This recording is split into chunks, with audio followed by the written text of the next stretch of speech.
Bonjour, dans cette vidéo, nous allons nous intéresser à la géométrie des molécules. Et plus précisément, nous allons nous intéresser aux molécules organiques, c'est-à-dire aux molécules constituées essentiellement d'atomes de carbone.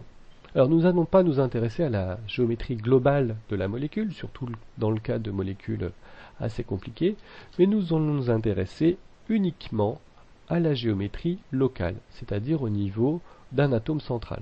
Alors cet atome central sera le plus souvent un atome de carbone, mais ça pourrait être également un atome d'azote ou un atome d'oxygène.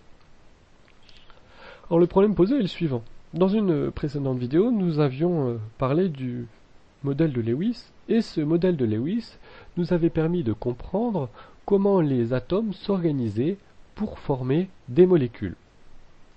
Le problème, c'est que ce modèle de Lewis ne dit rien de la géométrie de la molécule. Par exemple, si on considère la molécule de méthane, CH4, on va la représenter dans un plan avec l'atome de carbone au centre et 4 doublés liant cet atome de carbone aux atomes d'hydrogène.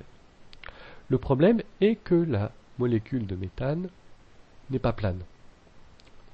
Il nous faut donc un autre modèle pour prévoir sa géométrie. Alors avant de parler de ce modèle, quelques rappels.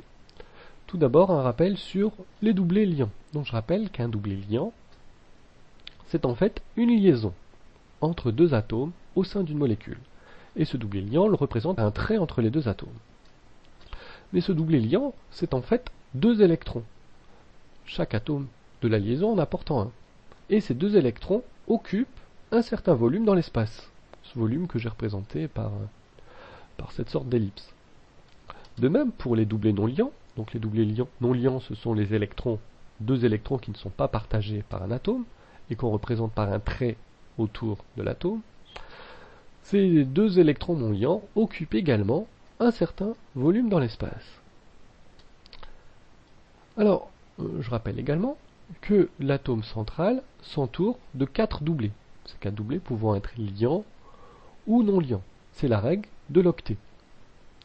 Alors, ces 4 doublés non liants ou liants pourraient être représentés de la manière suivante, c'est-à-dire avec l'atome central et 4 doublés répartis dans un plan, séparés par exemple de 90 degrés. Or, ce n'est pas ce que l'on observe.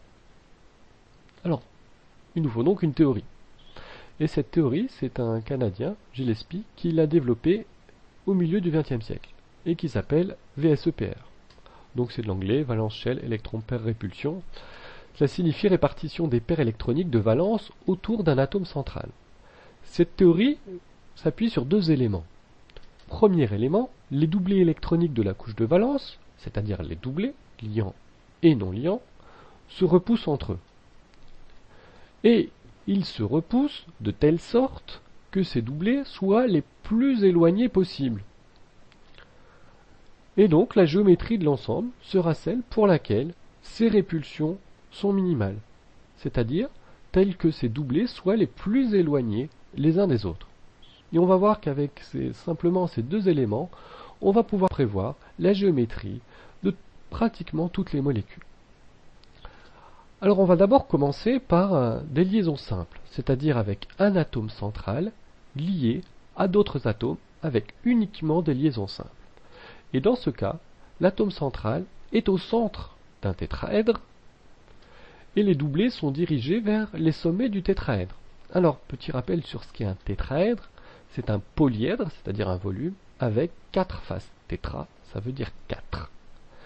Et donc, si on applique la théorie, l'atome central noté A, le tétraèdre en pointillé, et les 4 doublés dirigés vers le sommet, les 4 sommets du tétraèdre.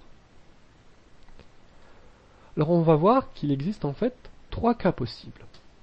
Premier cas, l'atome central est lié avec 4 doublés liants à d'autres atomes, c'est-à-dire 4 liaisons.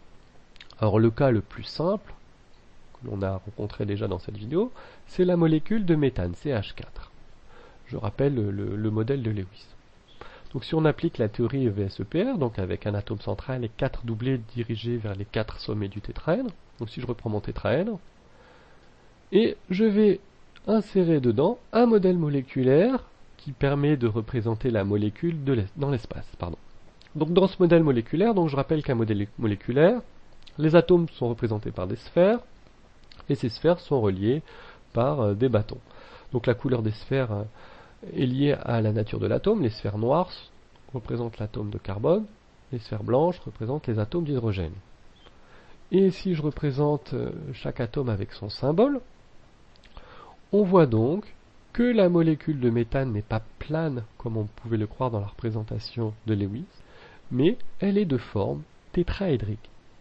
L'atome de carbone est au centre du tétraèdre, les 4 atomes d'hydrogène sont au sommet.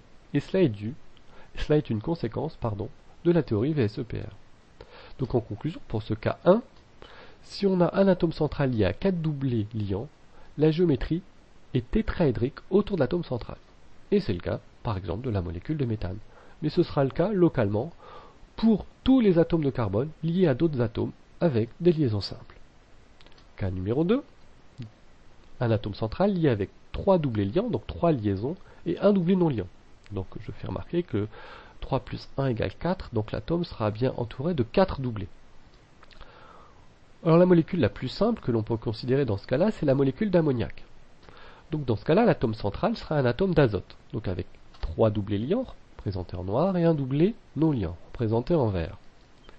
Si je reprends la théorie des SEPR, donc avec l'atome central au centre du tétraèdre, les 4 doublés vers le sommet du tétraèdre, et on voit que ici sur ce modèle moléculaire, l'atome d'azote est représenté en bleu, les atomes d'hydrogène en blanc, et en vert, j'ai représenté le volume occupé par le doublé non liant. Mais si on ne considère que les atomes de la molécule, donc l'atome d'azote et les 3 atomes d'hydrogène, qu'est-ce que l'on constate? Eh bien, l'on constate que cette molécule d'azote, cette molécule d'ammoniac, est pyramidale, avec l'atome d'azote au sommet de la pyramide et 3 atomes d'hydrogène sur la base. Donc, il faut bien différencier la géométrie de l'ensemble des doublés et la géométrie de la molécule. Donc la géométrie des doublés s'organise selon les sommets du tétraèdre, mais la molécule, évidemment, on ne considère que les doublés liants. Donc en conclusion, la géométrie est pyramidale autour de l'atome central. Et le cas le plus typique, c'est l'atome d'azote. Dernier cas avec des liaisons simples, cas numéro 3, un atome central lié à 2 autres atomes, donc avec 2 doublés liants et 2 doublés non liants. C'est le cas par exemple de la molécule d'eau, donc l'atome central et l'atome d'oxygène. Je reprends la théorie VSEPR, donc l'atome central au centre d'un tétraèdre, les 4 doublés dirigés vers les sommets du tétraèdre, donc ici j'ai 2 doublés liants, 2 doublés non liants. Donc si je reprends le tétraèdre, et la molécule d'eau représentée avec l'ensemble de ces 4 doublés. Donc c'est pas tout à fait un modèle moléculaire, dans les modèles moléculaires on ne représente pas les doublés non liants. Et ça nous permet de comprendre comment cette molécule s'insère dans le tétraèdre. Donc l'atome central rouge oxygène, et les 4 doublés liants et non liants dirigés vers les sommets du tétraèdre. Si je reprends uniquement les éléments de la molécule, donc oxygène et 2 atomes d'hydrogène, on voit que la géométrie globale de la molécule H2O est coudée. Et donc en conclusion, lorsque un atome est lié avec des liaisons simples de telle sorte qu'il y ait 2 doublés liants et 2 doublés non liants, la géométrie est coudée. C'est typiquement le cas de la molécule contenant un atome d'oxygène avec uniquement des liaisons simples.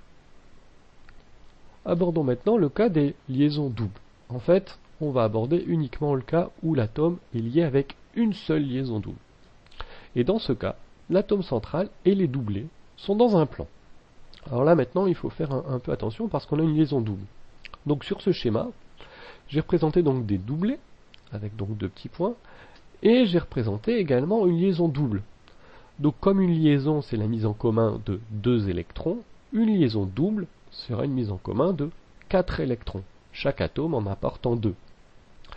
Et l'atome central A est donc dans un plan, de même que l'ensemble des doublés liants, donc la double liaison, voire des liaisons simples, et non liants. Alors on va voir des exemples, 2 exemples. Premier exemple, le méthanal. Alors le méthanal pour modèle de Lewis, le modèle de Lewis suivant. Il y a un atome de carbone central lié à 2 atomes d'hydrogène et un atome d'oxygène. Si on reprend le modèle VSEPR adapté aux liaisons doubles, eh bien on constate que la molécule est plane localement au niveau de l'atome de carbone. Si je prends un deuxième exemple, l'éthylène, représenté ici, cette molécule est également plane localement au niveau des 2 atomes de carbone de la double liaison. On va maintenant voir un exemple plus compliqué, et donc s'intéresser à la géométrie locale au niveau de chacun des atomes. Donc, dans cette molécule, l'acide acétique, cette molécule comporte 3 atomes centraux. L'atome de carbone noté 1, un deuxième atome de carbone noté 2, un troisième atome de carbone noté 3. Et on va s'intéresser à la géométrie au niveau de ces 3 atomes. Concernant le premier, on voit que cet atome central est lié à 4 autres atomes avec des liaisons simples. On est donc dans le cas numéro 1 vu précédemment, c'est-à-dire que la géométrie localement au niveau de cet atome de carbone est tétraédrique.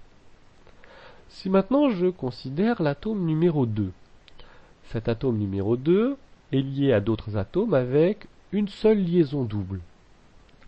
Et donc, la géométrie locale au niveau de cet atome sera plane.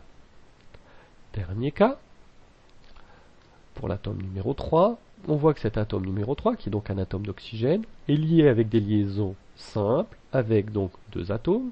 Il y a donc 2 doublés liants et 2 doublés non liants. Ce sera donc une géométrie coudée.